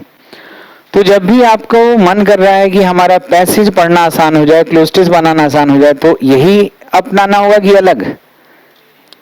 कोई भी ऑर्डरिंग बना रहे, रीअरेंजमेंट कर रहे हैं, तो रीअरेंजमेंट करेंगे तो सबसे पहले आपका धर्म क्या है देखना? सब्जेक्ट। और सब्जेक्ट के लिए क्या खोजेंगे? प्रीपोजिशन की नाउन प्रोनाउन? क्योंकि सब्जेक्ट और ऑब्जेक्ट नाउन प्रोनाउन के अलावा कोई हो ही नहीं सकता ना। कौन होगा? नाउन या प्रोनाउन। समझ रहे हैं ना? तो एक और एक जुड़ के दो हो जाता है। जैसे अगर मैं बोल रहा हूं कि this table and that chair, तो कितना हो गया? और यहां वस्तु भी तो दो है, तो प्लूरल वर्ब लगाएंगे कि नहीं? मोहन एंड सोहन, एक और एक दो हो गया। लेकिन हुआ है कि नहीं हुआ है इसके लिए मैच करना होगा, समझदारी इसमें। सही है? हाँ बोलते रहिए। Mohan and brothers sir, brothers का मतलब क्या आएगा इसमें? अलग ही है। हाँ मतलब उससे हमें मतलब नहीं समझ में आएगा, मतलब समझ में आएगा कि यहाँ पे हम क्या बात कर रहे हैं। अब जैसे हम किताब का नाम लिख रहे हैं तो हम कह रहे हैं कि 40 bananas is the name of my book. सही है? जैसे पिछला साल आया था एक सवाल, वो ये सवाल था, देखिएगा जैसे लिखा था ही सी एंड आई। अब आगे था ब्लैंक और आगे लिखा था कि an organisation which is working for under privilege children. तो अब यहाँ पे बहुत सारे बच्चे का देखिए, सिर्फ ये कि ब्लैंक के पहले क्या है, तो एक एक एक 3 हो गया, तो बस इतना देखा तो अधूरा ही काम किया ना। अगर उसने यहां तक देख लेता जो मैं बता रहा हूं तो फिर वो सही होता। अंग्रेजी तो इतना सिंपल वे में तो ट्रायल नहीं लिया जाएगा ना, कसौटी तो जो आपको सामने रखा जाएगा उसमें कुछ तो ट्रिक्स होंगे। कई बार आपको लगेगा कि ही रन्स लिखा हुआ है और यहीं पे अगर मैं कह रहा हूं कि I want that he runs या ही रन, अब यहां ही रन दिए, तो बच्चा जो टेंस पढ़ा है और बहुत अच्छे से पढ़ा है, 10 कोचिंग में पढ़ा है, वो कहेगा कि एकदम गलत है, मिल गया, ही थर्ड पर्सन है, सिंगुलर है, यहाँ रन नहीं, रन्स होगा, इरर मिल गया।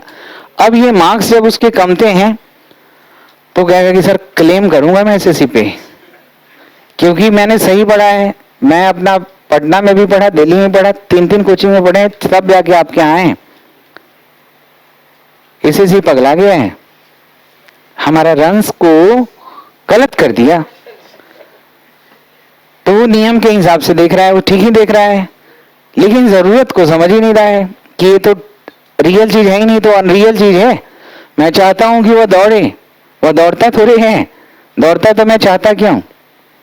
मैं चाहता हूं कि वो दौड़े, ये मेरा इंटेंशन है। समझ रहे हैं ना?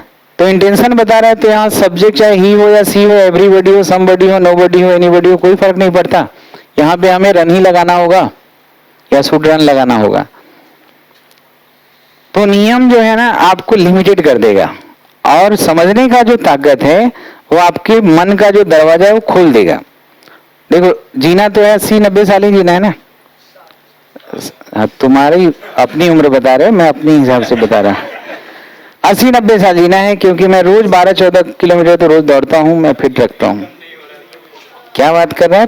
पेट कम पहले देखा 250-250 किलो के मैं हो गया।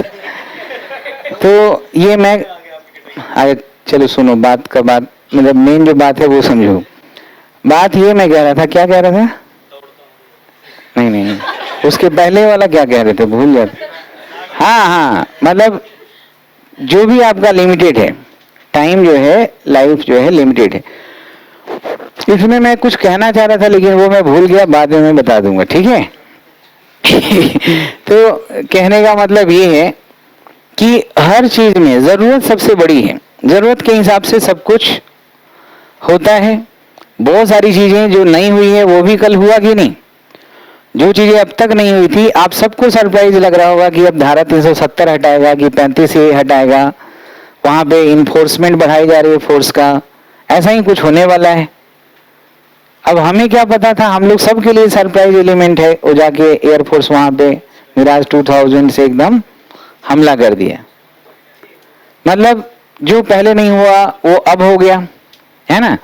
और देश की चेतना जगी, अब लग रहा है कि नहीं अब सही हो रहा है, और यही होना चाहिए था पहले से। वरना इतना कारगिल के समय में इतने जो सैनिक मरे, उसमें एयरफोर्स, हमने कल मैं परसों यही सोच रहा था कि अच्छा जानता कुछ है नहीं, पहले पूरा तो करने दो। नहीं मतलब यूज हुआ था, लेकिन वो एयरफोर्स जो यूज हुआ था ना, उसको एकदम सख्त कमांड दिया था कि एलओसी क्रॉस नहीं करना है। और इस तरह से कुछ सिचुएशन था कि बिना क्रॉस किए उसको मार ही नहीं सकते थे। तो इसमें हमारे बहुत सारे सैनिक मारे गए।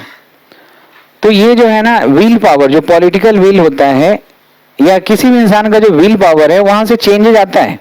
अब यहां से चीजें बदल सकती हैं जब से मतलब ये जो हुआ है। तो मैं वही कह रहा हूं कि हम अब तक क्या पढ़े हैं नहीं पढ़े हैं उससे फर्क नहीं पड़ता। फर्क इससे पड़ता है कि आज समझ में आया, आज समझ में आया तो आज से बदलाव होगा, अगर नहीं समझ में आया तो साल 2 साल और लगेंगे। लेकिन जब तक समझ में नहीं आएगा बदलाव तब तक नहीं होगा, चाहे 2 साल लगे या 70 साल लग जाए। समझ में आनी चाहिए चीजें, समझ में आनी बहुत जरूरी है कि कहीं ऐसा तो नहीं कि सफलता यहाँ है, हम यहाँ पे मेहनत कर रहे हैं। करो 16 घंटा करो, 18 घंटा करो, कुछ नहीं हो सकता। यहाँ सफलता है, स्ट्राइक यहाँ करनी थी, स्ट्राइक आप यहाँ कर रहे हैं। अब कल टारगेट पे स्ट्राइक किया गया, अब वही स्ट्राइक ऐसे खाली मैदान में करके आता तो कुछ मिलता? उसने पूरा रेकी किया, उसने पूरा सैटेलाइट से पिक्चर निकाला कि कहाँ कहाँ कौन कौन एसी कैमरा में कमांडर बैठा है, कौन लश्करे का है, कौन जैश का है, और फिर वहां पे जाके 1000 किलो का बम गिराया गया। देखे थे बम? कहाँ देखी थी? यूट्यूब पे एक टारगेट पे, तो टारगेट पे हुआ तो सब वंदे मातरम, जय हिंद, पूरा देश में हो रहा है ना एक्लेमेशन। तो कब? जब आप टारगेट पे काम करते हैं। अब हमें अंग्रेजी को इंप्रूव करना है, वो रूल रटे जा रहा है, रूल रटे जा रहा है, रूल रटे जा रहा है, मतलब डेवलपमेंट नहीं चाहिए।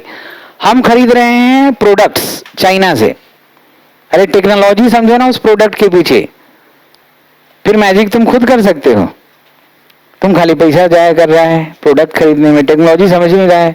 तो रूल खरीदना, रूल लिखना, मतलब आप चाइना से प्रोडक्ट ले रहे हैं। आपका कभी कुछ भला नहीं हो सकता है, ये लिख के मैं दे रहा हूं।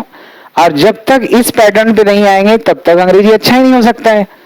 आप तो ये मेन इसेंस ही खो रहे हैं ना कि अंग्रेजी इंप्रूव करना है, ये तो चीज ही भूल रहे हैं।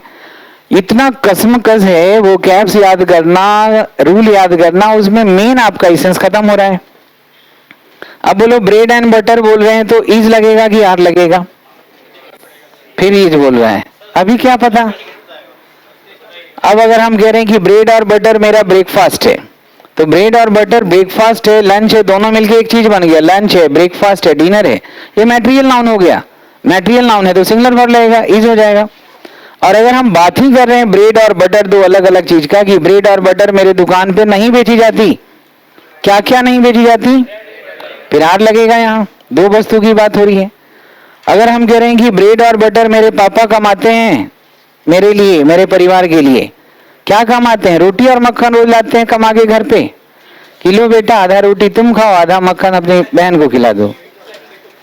क्या कमाते हैं रोज पापा? ब्रेड बटर का मतलब क्या हुआ? रोटी मक्खन कमाते हैं। सरफेस मीनिंग कुछ और है, इनर मीनिंग है कि रोजी रोटी कमाते हैं। तो रोजी रोटी एब्स्ट्रैक्ट नाउन है, फिर सिंगुलर वर्ब लगाओ। क्या कहेंगे? कुत्ते बिल्ली की बारिश हो रही है कि मूसलाधार बारिश हो रही है? तो कैट्स एंड डॉग्स का मतलब क्या जरूरी है हर बार मूसलाधार बारिश हो? हम अगर कहेंगे cats and dogs are fighting at the street, तो क्या कहेंगे कि कुत्ते बिल्ली ही झगड़ा कर रहे हैं? ये बिल्कुल सही है। और it is raining and cats, तो यहाँ कैट्स एंड रैट्स का वो मतलब नहीं हुआ, कैट्स एंड डॉग्स का। कुल मिला के ये है कि मैं क्या कह रहा हूं, आप क्या समझ रहे हैं, वाक्य में क्या लिखा हुआ है और आप उसको ऑब्जर्व क्या कर रहे हैं। ना ईरर के लिए अलग से तैयारी करना है, ना इंप्रूवमेंट के लिए, ना लिखने के लिए, ना पढ़ने के लिए, ना टायर 1, ना टायर 2, ना बैंक, ना एसएससी। सिर्फ अंग्रेजी, इंग्लिश लैंग्वेज का कॉम्प्रिहेंशन टेस्ट किया जाता है। कॉम्प्रिहेंशन मतलब समझ, रूल तो कभी पूछा ही नहीं जाता। कॉम्प्रिहेंशन कितना बढ़िया है, कॉन्टेक्चुअली आप चीजों को समझ पाते हैं कि नहीं। जैसे हिंदी में बोल रहे हैं कि वो हमेशा के लिए सो चुका है, तो इसका मतलब कि वो जग जाएगा 5-6 मिनट में, आधा घंटा में। हमेशा के लिए भारतीय जो इंडियन एयरफोर्स है जाके सुला के आ गया सब आतंकवादियों को, हमेशा के लिए सुला दिया, तो इसका मतलब डाई हुआ ना, इसका मतलब है कि किल्ड, मर गए, खत्म हो गए। तो कहेगा कि नहीं, सोना का मतलब, स्लीप का मतलब तो सोना होता है, फिर जग जाएगा। थोड़ा देखिए, भाव, भाषा, भाव, सब भाषा भाव है। जैसे अगर कोई आपसे पूछता है कि बताइए लेटर क्या है, तो क्या बताएंगे?